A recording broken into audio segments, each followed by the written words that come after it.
Hello and welcome to the JSA studio. I am your host, as always, Nathan, and today I'm coming at you with the first part in a two-part series where I talk about the Michigan off-season. Today we're going to go through the coaching staff and discuss the changes that I anticipate being made there. However, before we get into that part of the video, I am going to go ahead and ask you to like, comment, and subscribe. It would really help out the channel if you did. And now with the intro done and out of the way, there's only one thing left to do, and that is to get started by starting with Kirk Campbell, the quarterback coach, offensive coordinator, and play caller for this football team. Now, obviously, this is the one that has probably the most amount of criticism placed upon his shoulder, especially now that Wink Martindale appears to have kind of figured it out on the defensive side of the ball. He's stopped blitzing as much as he was early on in the season, which led to a ton of problems because Michigan just doesn't have the pieces in the secondary to blitz that much right now. He has really understood that that is a problem and that he can't keep doing it. In the past 2 weeks, I have been very impressed with the way that the defense has operated. It looks like a very good unit. Probably not elite.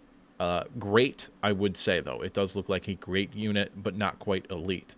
And if I'm being entirely honest with you, I don't even think Kirk Campbell is really doing all that bad of a job offensively. I do think that when it comes down to it, and we talk about the minute sort of things, the minutia of offensive play calling, he just doesn't have it. You know, that undescribable thing that certain coaches have where they just know what play to call and when to call it. If you are a Detroit Lions fan, you know this firsthand because Ben Johnson has this in spades. He just knows when to call the perfect play offensively, when to bring out the trick plays. He knows what is going on. He knows the trends of the game, and he just internalizes all of that, and he knows exactly when to call the perfect play for the perfect situation.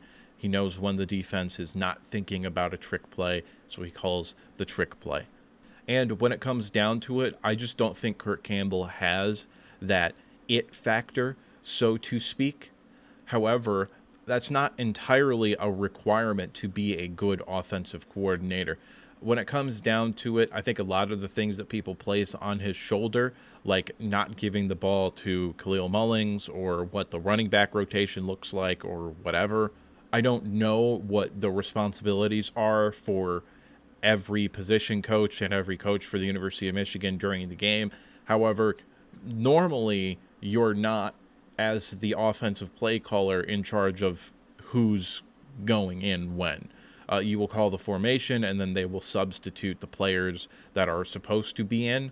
However, the way I think Michigan does their running back rotation specifically, I think it's more about Tony Alford and him deciding who's going to go in when.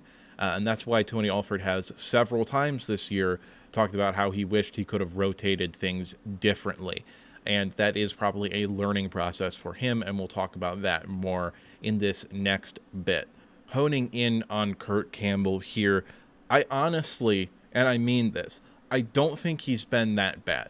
I think if Michigan had a real high-level quarterback, not even necessarily a first-round pick like they've had the past 2 years with J.J. McCarthy, okay, but just a quarterback like a Curtis Rourke for Indiana or a Altmaier for Illinois, one of those two caliber of probably day 3 picks, but also probably draftable type of guys, I think this offense would look a lot better, especially when passing to the wide receivers.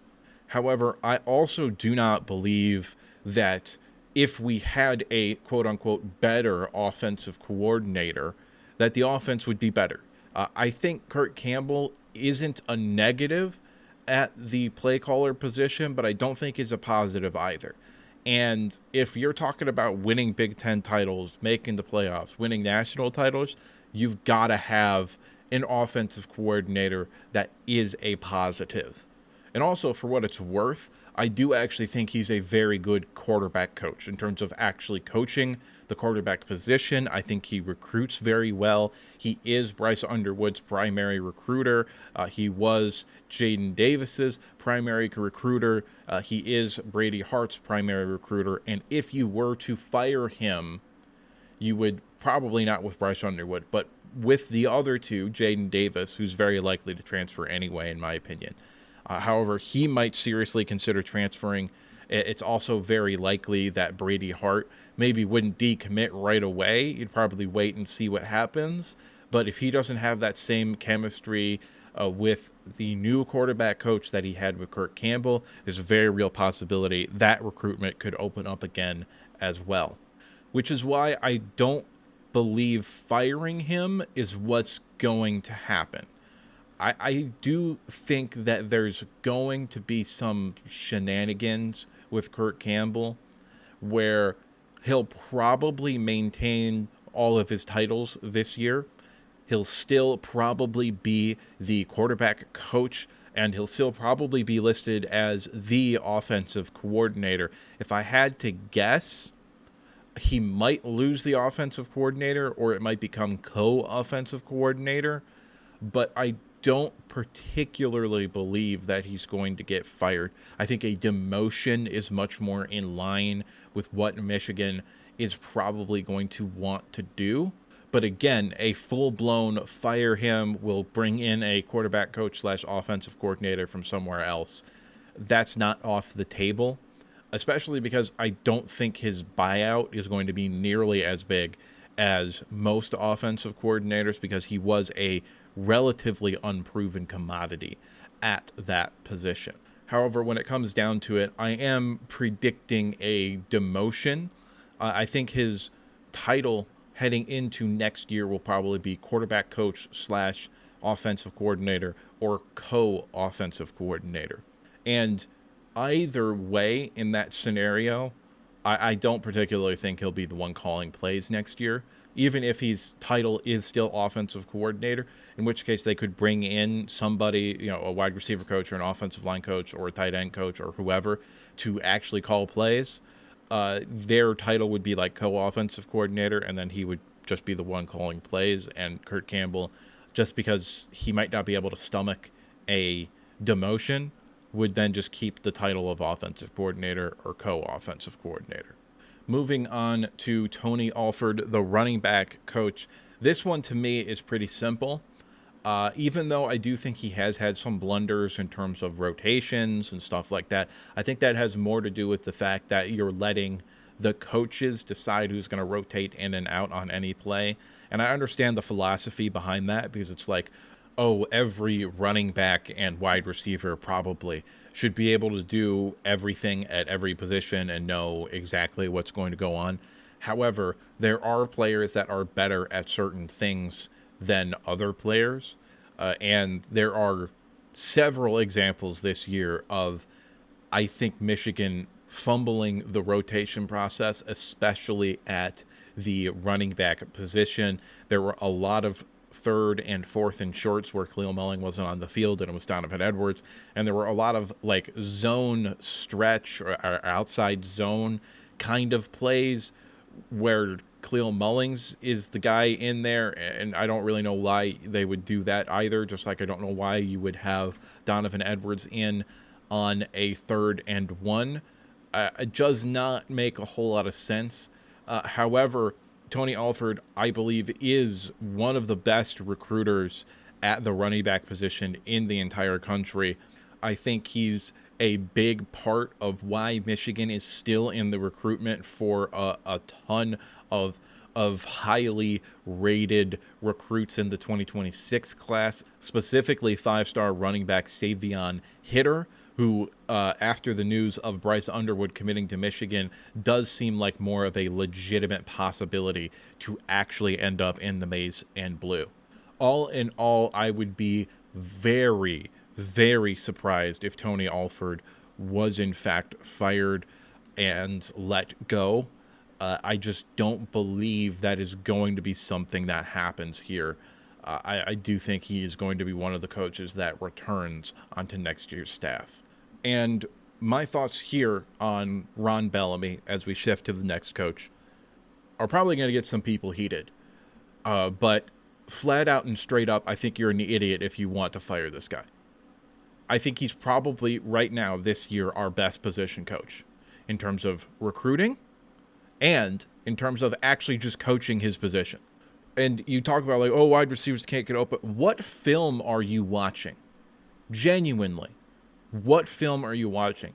The wide receivers are open more often than they're not open. And we don't have a quarterback that can get past the first read for the most part. And we also don't have an offensive line that can block longer than to get past the first read anyway. So if the wide receiver isn't the first read, they're not getting the goddamn ball. And when we go backwards in time, if you look at the wide receiver coaching for this team before Ron Bellamy got here, so 2020 and before, and after, he has undeniably been an upgrade. If you look at Roman Wilson before he got here to after, and then as every year went on, he improved so much from year to year. Roman Wilson was not someone who was going to get drafted in 2021. In 2022, if he had decided to leave, he was somebody who had like 50-50 to get drafted in the 7th round or as an undrafted free agent. And then he was a day 2 pick his senior year. Cornelius Johnson was never someone that was going to get drafted until Ron Bellamy got his hands on him. Okay? The wide receiver position is not a problem, especially given what he does on the recruiting trail. Ron Bellamy is the area recruiter for Michigan. According to 247, he is listed as the primary recruiter, Bryce Underwood, because he's the area recruiter for the state of Michigan. And when you talk about the best players in Michigan go to Michigan, guess who's responsible for that? Oh, right, Ron Bellamy. I think you are clinically insane if you want Ron Bellamy fired. Genuinely, I don't think you can make an argument that Ron Bellamy is doing bad at his job, and I don't think you can make an argument for him to be fired. I think he's probably our best position coach, as I've already said. I have no idea whether he will actually be fired or not, but I think they'd be stupid to move on from him. Genuinely. The amount of wide receiver coaches and wide receiver recruiters that are better than Ron Bellamy is a very, very small number. Also, never mind the fact that if you fire Ron Bellamy, all of a sudden you've got to have some serious questions about whether or not Derek Meadows is actually going to be in play, top 50 recruit nationally. You're also not going to know if Andrew Marsh, top 100 recruit nationally, is actually going to stay with the University of Michigan, because guess who's his primary recruiter? Oh, that's right, Ron Bellamy. And then you talk about going after some guys in the transfer portal that are, wide receivers who could come in and be instant impact type of guys. And part of the reason why some people are relatively high on Michigan's chances to get a couple of these names is because Ron Bellamy recruited them out of high school for Michigan, so he already knows them.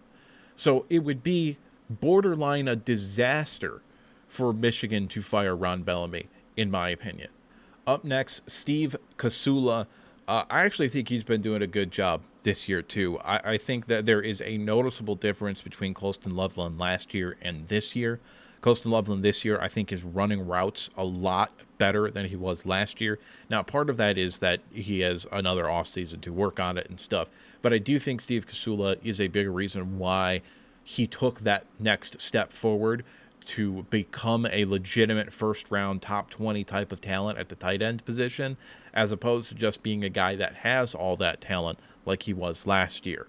Would it shock me if they fired him? I mean, kind of it would. I do think he's doing a good job, but if they get the opportunity to bring in a play caller who's also a tight end coach, of which I don't actually think on my list of offensive coordinators to replace Kirk Campbell, which we'll get to at the end of this video, I don't actually think I have a coach that coaches tight ends on my list. Actually, no, I lied. I have one, but that's a stretch anyway. But if that is the case, where you do find somebody that's a tight end coach that you also really want to call plays, maybe you move on from Steve Casula to get that guy in the building. I don't know, but I do think it's a stretch. I think his job is relatively safe and secure going forward, because I actually think he's doing a good job. Grant Newsome is the next coach up, and this also might be one that ruffles some feathers with some people, but I don't see how you can bring Grant Newsome back as the offensive line coach. I don't see it. I mean, this is a guy who's 27. He's probably got a long future in coaching, but he's very clearly not ready to be the guy at the offensive line position. Now, there is a possibility that you bring in a coach that I'm going to talk about later that could help Grant Newsome significantly and kind of be the de facto offensive line coach for a couple of years before he rides off into the sunset. And if that happens, then I would be okay with retaining Grant Newsome. However, I don't know if that's going to happen. I think it's likely, but I don't know if it's going to happen. And even if he is hired, I don't know if they're going to use that coach in the way that I would want him to be used as sort of the de facto offensive line coach and everything but name. He might have other responsibilities, or they might put him at a different position. I don't know. However, if that doesn't happen, I think you've got to go out and get a real offensive line coach. I get that Grant Newsome has been around the program for a very long time. I think he did a pretty okay job at the tight end position when he was the tight end coach. However, everybody kind of knows this. The tight end coach is the coach that you just throw there, and it doesn't really matter what you do. It is nigh universally just kind of the position where you put the coach that you like, either because he's recruiting or because he's developing into being a play caller, which is typically what you see a lot of the time in the NFL. However, the main reason why I don't particularly think Grant Newsome should be the offensive line coach going forward is because of how bad the offensive line has been this year. And again, partially, I do think that is a talent problem. Okay, I think there's a reason why Michigan kept bringing in transfer offensive linemen the past few years and didn't let the guys that are now playing this year play until now. However, the areas that are inexcusable in terms of actual coaching product is where Michigan struggles the most. They don't communicate well on the offensive line, and that is almost 100% on the coach. They don't have great technique. If you see specifically with Evan Link, this is someone who has been awful in pass protection all year, and it's because he's standing straight up on every set. He has no core strength, which could be a strength and conditioning problem. But if you don't have the strength to absorb the hits with your core, then you got to do it with your legs, which means you got to lean forward a little bit more, which means that you also have to be prepared for push-pull type of moves, which is not something that Evan Link is remotely prepared for on any occasion, really. And I haven't particularly seen him improve throughout the year. If you look at the offensive linemen individually, none of them are really, improving throughout the year. I think the only guy that you could maybe make that argument is Giovanni El Hadi at right guard. I do think he has gotten better slightly. However, he's not particularly someone I feel very confident in if we're talking about going into next year as a starting offensive lineman. I really do think that this is someone that you've really got to take a long and hard look at moving on from. And I know that some people are going to want to bring up the recruiting because I made that such a big point with Ron Bellamy. And yes, Andrew Babola is the biggest fish that Grant Newsome has gotten, which is maybe why the best case scenario for this isn't firing Grant Newsome, but instead bringing in a coach to help him be the offensive line coach, because he is someone that does have a tremendous amount of upside at the offensive line position. This is someone who is not going to be looking at getting an offensive coordinator job for 5 to 7 years. This is not someone who's going to be looking to leave, in my opinion. I think this is someone that could be here for the long haul at the offensive line position. However, you've got to do something. And if Grant Newsome isn't willing to, take on somebody who's actually going to be the offensive line coach, even though he'll have the title, then I think you've seriously got to look at moving on from him. Moving on now to the defensive side of the ball, we have Wink Martindale, defensive coordinator / outside linebacker edge coach / defensive play caller. And when it comes to Wink Martindale, the discussion of whether or not you could get better at the defensive coordinator position, the discussion of whether or not he should be looking to get back into the NFL or whether or not he can do any of that is not the conversation. The conversation is that his buyout as a defensive coordinator is probably more than most head coaches, even at the Power 4 level. Okay? His buyout is probably somewhere in the 60 to 80% of remaining contract, and Michigan signed him to like a 5-year, $2.5 million contract. So they're going to have to pay him $10 to $12 million to fuck off, and that is not going to happen. It is flat out and straight up not going to happen. We are married to Wink Martindale as our defensive coordinator for probably at least 2 more seasons after this. Now, do I think that there are defensive coordinator candidates that could come in and be better than Wink Martindale? Yes, absolutely. Do I think that there are all that many? I'm going to be honest with you. No, I don't. I do think that Wink Martindale had to change his philosophy a little bit because his philosophy doesn't work at the college level, especially when you don't have elite high-level talent like Michigan has had in the past on the defensive side of the ball. Quite legitimately, I do think this is someone that has gotten better in terms of defensive play calling as the year has gone on.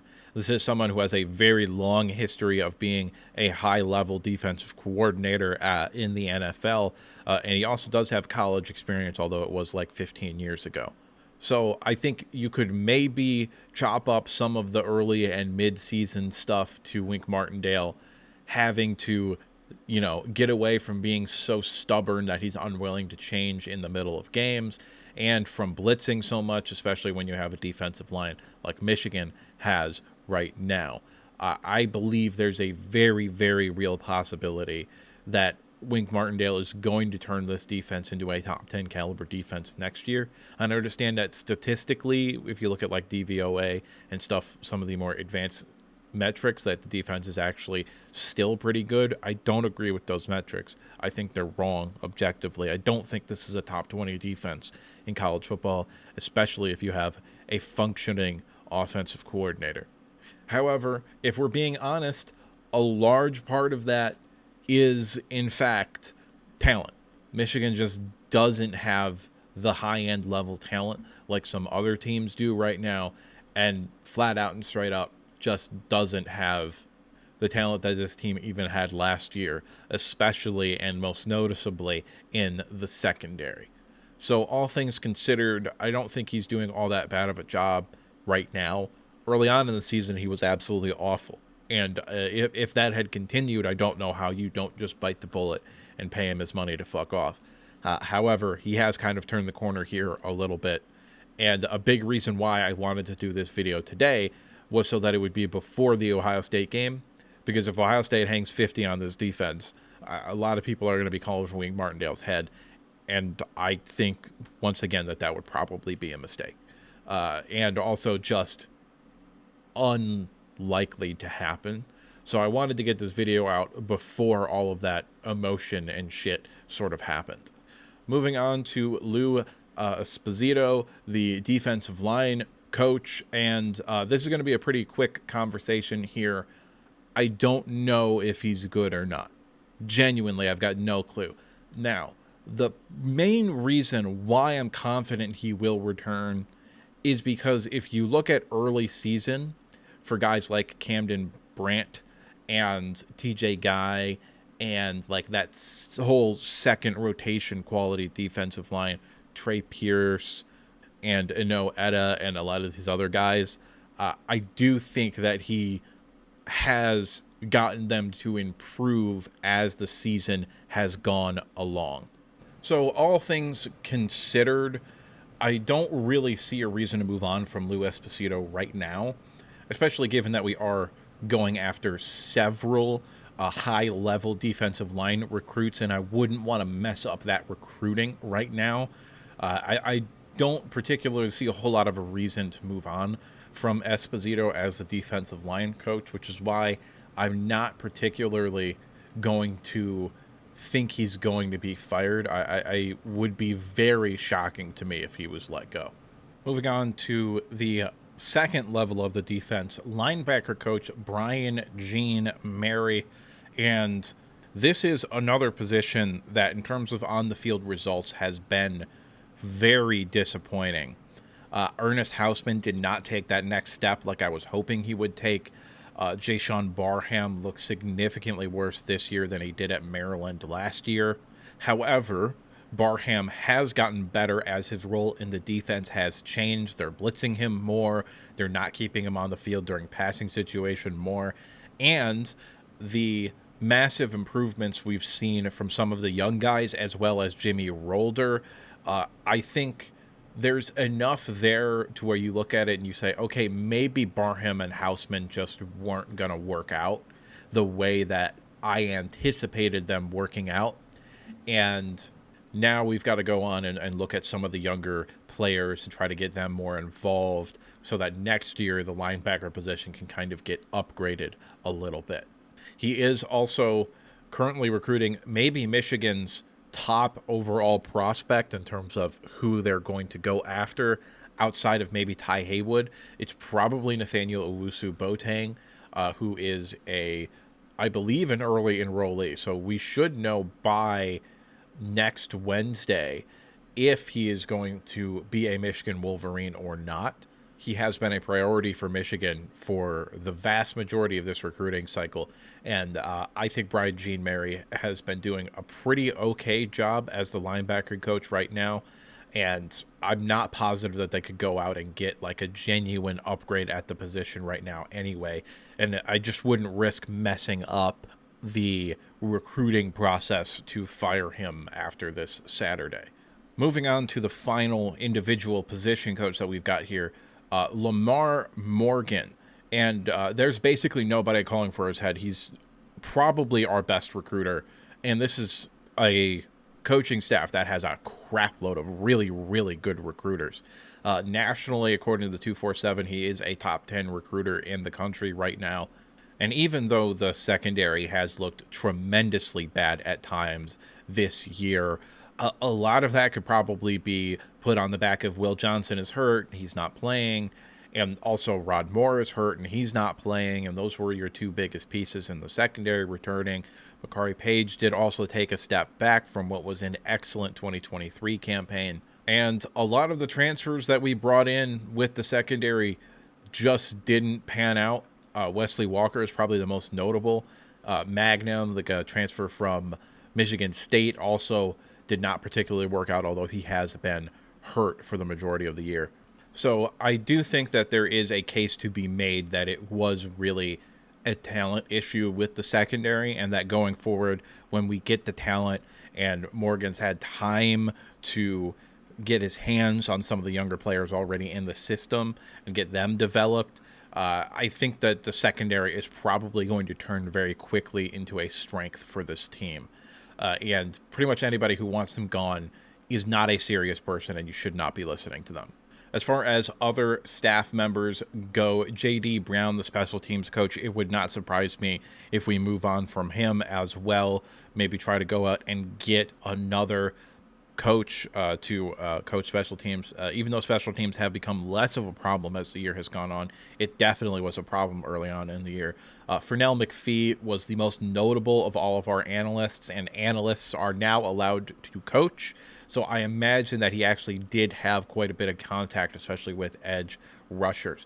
Justin Truss, the strength and conditioning coordinator. This is also a position that I think Michigan very easily could move on from him at and look to get an upgrade here. Sean McGee is someone that I just really wanted to shout out as the general manager for this program. I feel like he's done a tremendous job, and I really think that a lot of the recruiting success and NIL success that Michigan has had can be put at the shoulders of Sean McGee. especially when it comes to on-campus recruiting. Everybody has been saying that Michigan's been doing a very good job once they get a player on campus, and Sean McGee, I think, is a big reason why that is the case.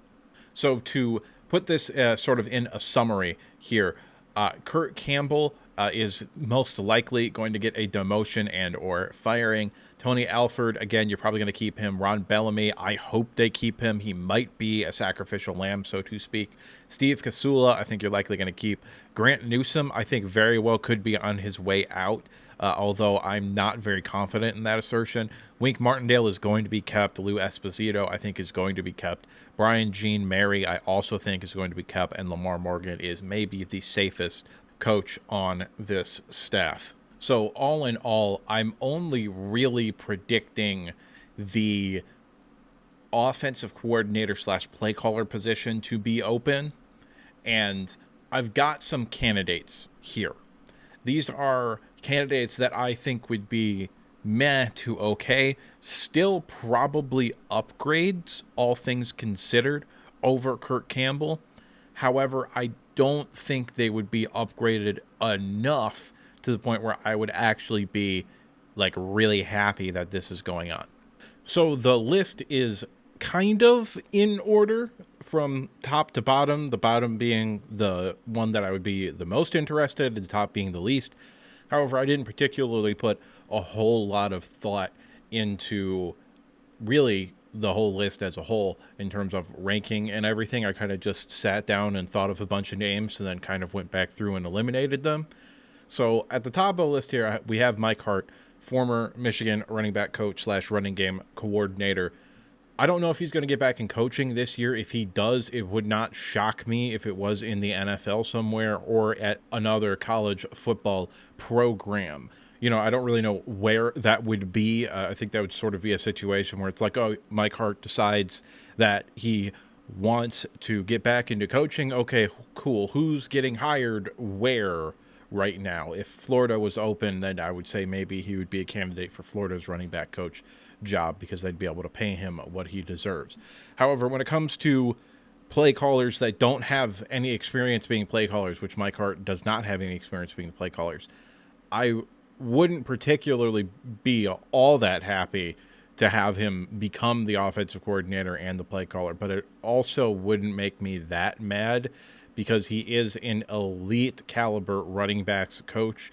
He would be maybe the only coach in college football that would flat out and straight up be an upgrade over Tony Alford. But this is very, very unlikely.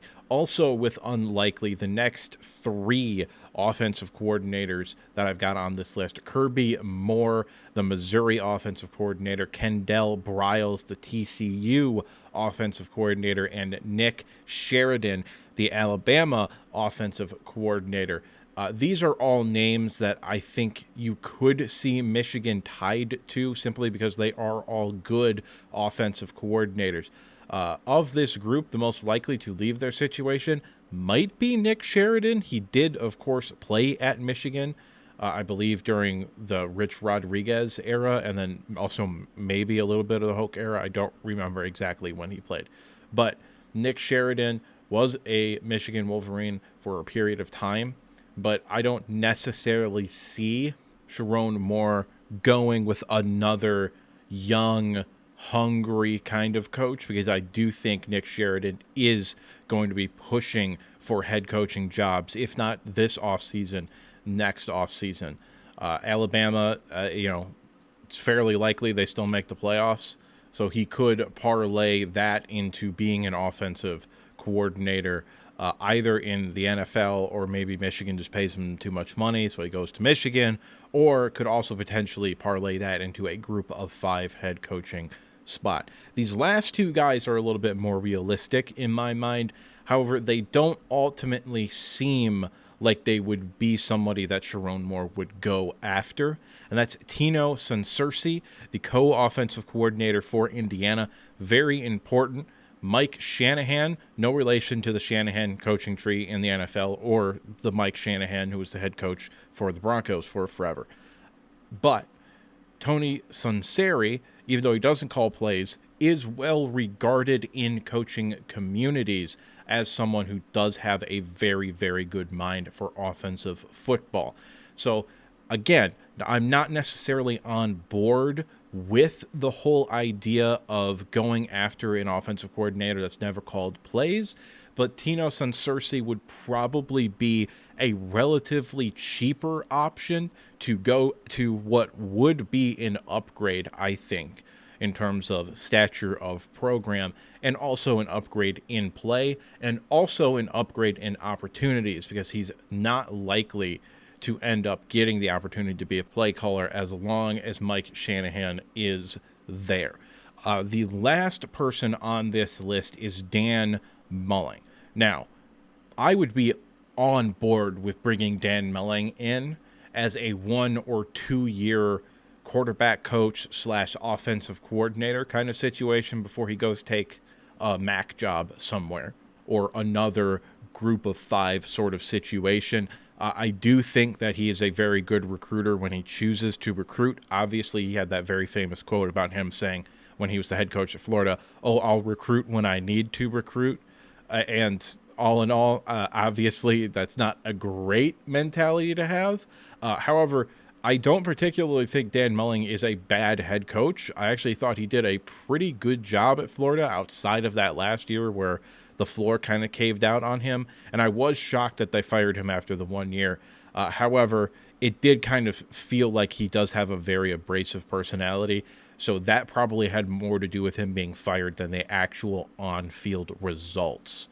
Moving on to these next group of names. These are the good to great tier of names here. These are names that I would very, very much like for Michigan to at least kick the tires on to see if they would be interested in coming here.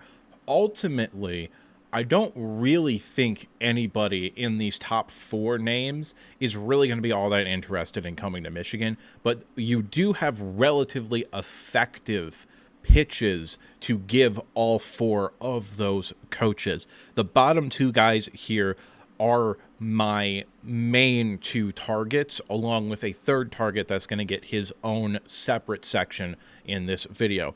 But before we actually get into these names here, I am going to throw out a few honorable mentions, so to say.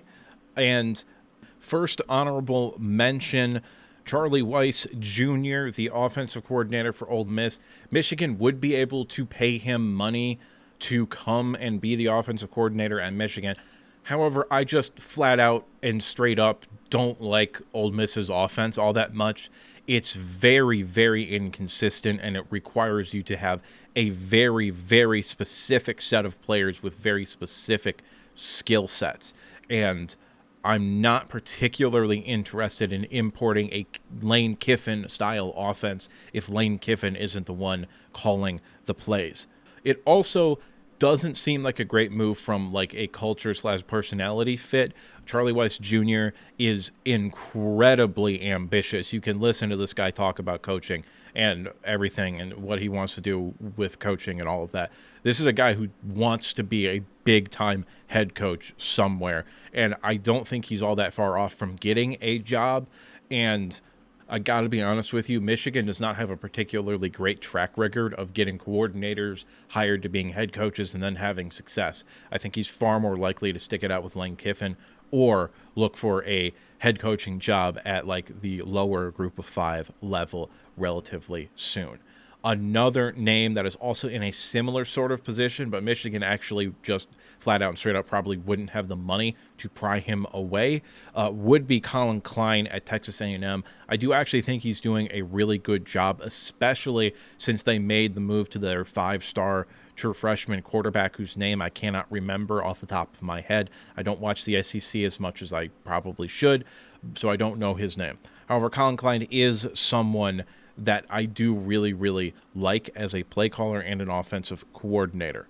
A few other names here that are going to get thrown out. Alex Atkins from Florida State.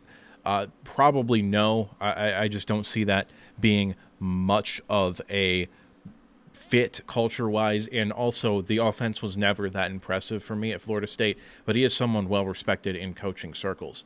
Eric Bieniemy at UCLA. just doesn't seem like something Sharon Moore would go for. Again, Eric Bieniemy, in all honesty, got jobbed out of being a head coach in the NFL.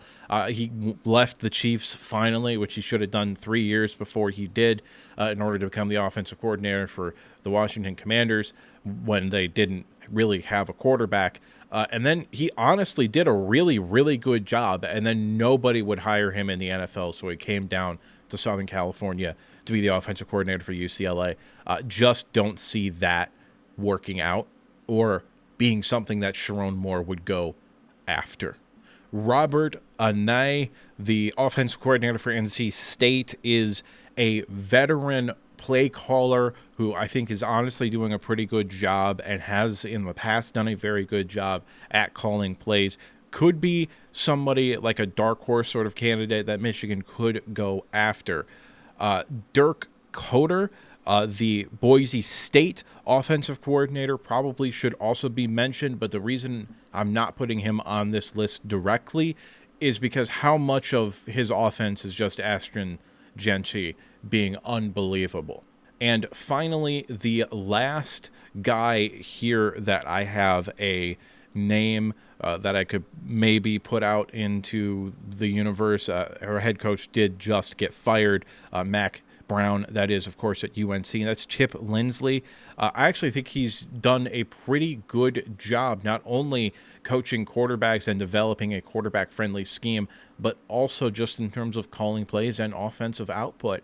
They're very, very good run game. They've got quarterbacks that are explosive. They've put wide receivers into the NFL. However, this really does seem like a guy who's going to become the offensive coordinator of somebody who's going to get hired this offseason rather than someone who's going to be looking to get hired into a head coaching situation that already exists. All that being said, that took way longer than I thought it was going to take. My good to great candidates here. Starting at the top, Mike Shanahan, the play caller and co-offensive coordinator for Indiana. I really like Indiana's offense.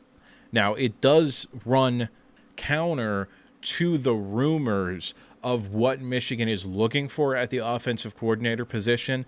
The rumors are largely from message boards and a few Michigan insiders, is that they are really looking for a guy that is going to be able to get Michigan into having like an elite passing game, that they kind of want to open up the offense. They still want to run the ball. They still want to be physical. You're still going to smash, as I make air quotes with my fingers, okay? But they really, really want to pass the ball going forward. And I do believe Bryce Underwood's commitment, that was a big, big part of the promise with him going forward, is that they're going to open up the offense and they're not going to hand the ball off 40 times a game. Mike Shanahan is more of that pro-style offense, and I do think that it would allow Bryce Underwood or whoever the quarterback is to show that they are efficient in reading the fields and identifying mismatch. However, that offense is more about consistency and more about moving in chunks rather than big explosive plays, and it does appear that Michigan is looking for a more explosive offense. Brian Griese is the next guy on the list, the San Francisco 49ers quarterback coach. And the pitch for Brian Griese would be this. You come in, you can work with maybe the best quarterback recruit since Trevor Lawrence, maybe a number one overall type of guy, okay? You come in, you work with him for 2 or 3 years, you can parlay that into an offensive coordinator job in the NFL, and then you can parlay that into a head coaching job in the NFL. Brian Griese, in coaching terms, is still relatively young. I also think he's done a phenomenal job coaching Brock Purdy as well as the backup quarterbacks for the San Francisco 49ers. If you look at all of them, their technique is impeccable. And I really, really would very much like for Brian Griese to come home, so to speak, to Michigan and be the play caller for this team, to bring that Mike Shanahan sort of style of offense where you can run the ball really effectively and still throw for 5,000 yards and stuff like that in the NFL. This is a home run hire, and the reason it's not higher on the list is because I just don't think he's going to leave the NFL. I mean, the fact of the matter is that you don't really go from the NFL to college unless you don't have any other options. And I just don't think Brian Griese is going to want to leave the NFL to come to college. Moving on, Brennan Marion, the offensive coordinator for the University of Northern Las Vegas, UNLV. I think this is more of a gimmicky kind of offense, but I can tell you from contacts that I have in the coaching community, this is a name that's going to get hot for a lot of offensive coordinator jobs pretty soon. It would not shock me if he ended up being a big-time target for a couple of other schools other than Michigan to become the offensive coordinator for there. However, when it comes down to it, I do think Michigan, of all the potential openings this year, would probably be the biggest attraction. They might get their pick of the litter, so to speak. My only real concerns with him is that it is a lower conference. The Mountain West is probably the second worst conference at the highest level of college football behind the MAC, or rather only ahead of the MAC is what I should say. I mean, you can argue about the Sun Belt, but that's a conversation for another time. My concerns are that, is it going to work at the Power 5 level or the Power 4 level? There's only 4 power conferences now.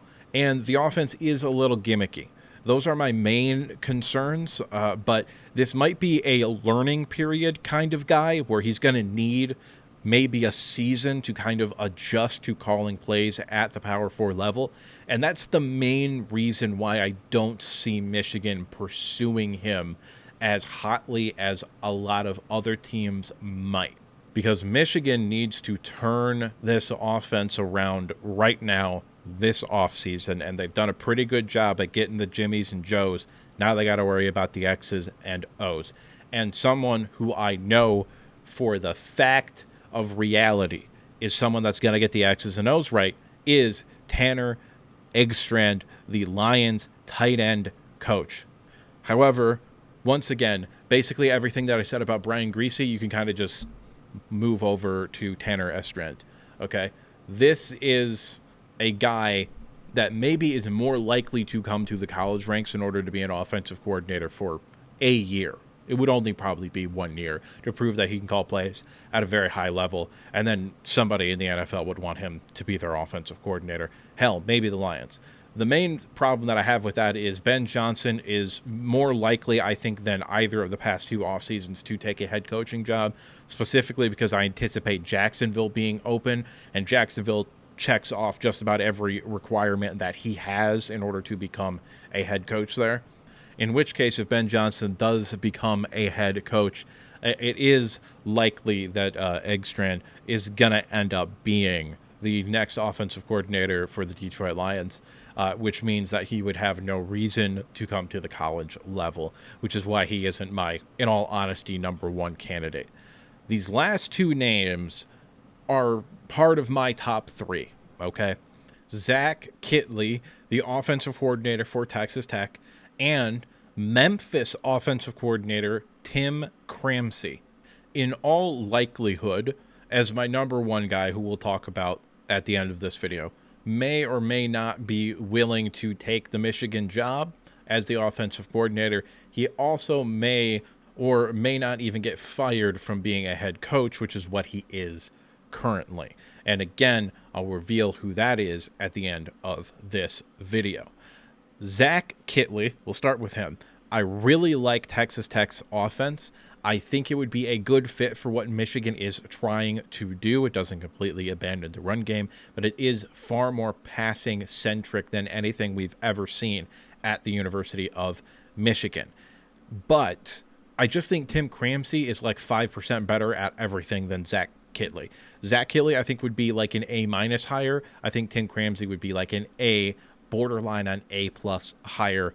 I really, really, really like what he's done at Memphis the past 3 seasons. He's been there since 2022.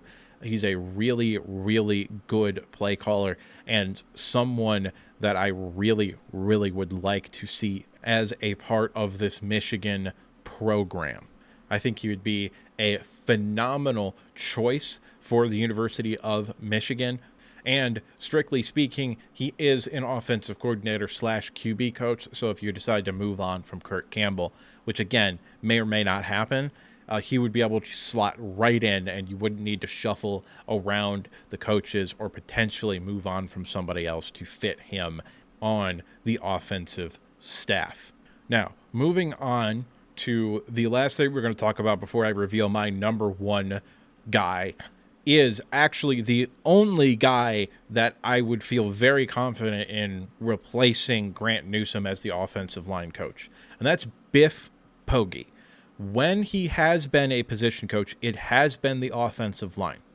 So this is someone who could come in with just the associate head coach or assistant to the head coach job title and just kind of end up helping Grant Newsome coach the offensive line for a few years, while also helping keep the culture that Michigan has developed. And he has been a massive part of that. And he has the coaching experience that you're looking for as a head coach. I think he would be able to help out Sharon Moore tremendously. And I also think he would be able to help out Grant Newsome coaching the offensive line, or just take over coaching the offensive line if they decide to move on from Grant Newsome. According to now several of the best Michigan insiders, Biff Poggi is pretty much a done deal to become part of Michigan's staff. I really think this is going to happen, which is why I put him in Michigan gear when I made the goddamn graphic. I really am excited to have him back in the program. I understand why he left. He went to Charlotte to become the head coach. I have no idea why Charlotte fired him. That was a disaster of a firing from Charlotte. Just genuinely baffling why they let him go. But their loss is Michigan's gain, so I'm all for it. Biff Poggi out of the way. My number one guy for Michigan to go after, should he be fired, is Mike Locksley. This guy has position versatility. He's coached defensive backs. He's been a defensive coordinator in the past. He's coached wide receivers and tight ends. He's coached running backs. He's coached tight ends. He's coached wide receivers, most famously at Alabama. However, the vast majority of what he's done has been quarterbacks. And even though he was elite at being a wide receiver coach, if we're being honest here, I also think he was really, really good at being a quarterback coach. If you go back and look at all of the quarterbacks that he touched during his time, they all played pretty well. So I think if he were to come to Michigan, he would end up being the quarterback coach. However, it wouldn't surprise me if they moved on from Ron Bellamy, which again, I think would be a mistake, a massive mistake.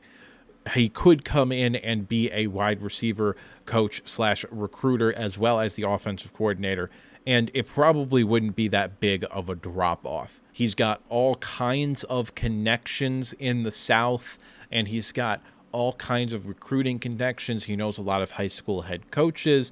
This could be a shot in the arm for the University of Michigan in terms of recruiting players in the South, specifically in the state of Georgia. The fact of the matter is he was also a brilliant play caller whenever he was calling plays, whether that was in his first stint at Maryland, whether that was at his 1 year in 2005 with Illinois.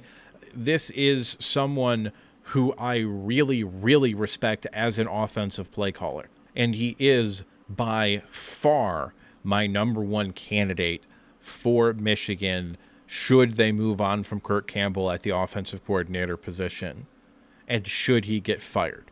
Now, there's a little bit of nuance about whether or not he's going to get fired.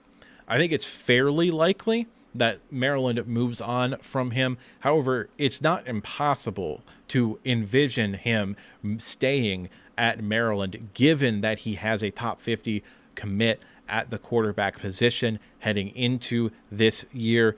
And also, generally speaking, he's done a pretty good job at Maryland. They just really haven't been able to get over that hump into winning that 8-9 sort of game range. But with the new way that the Big Ten does scheduling, you could see a much easier pathway to get to those 8, 9, maybe even 10 regular season wins that we're talking about him taking the next step into.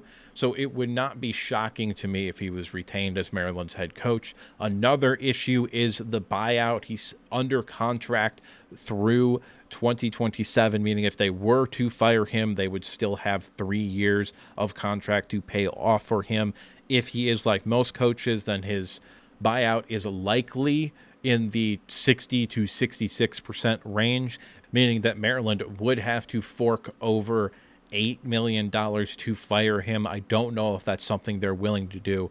All things considered, in terms of buyouts, that's actually a relatively cheap contract. So I do think they could potentially look to move on from Mike Locksley after this year.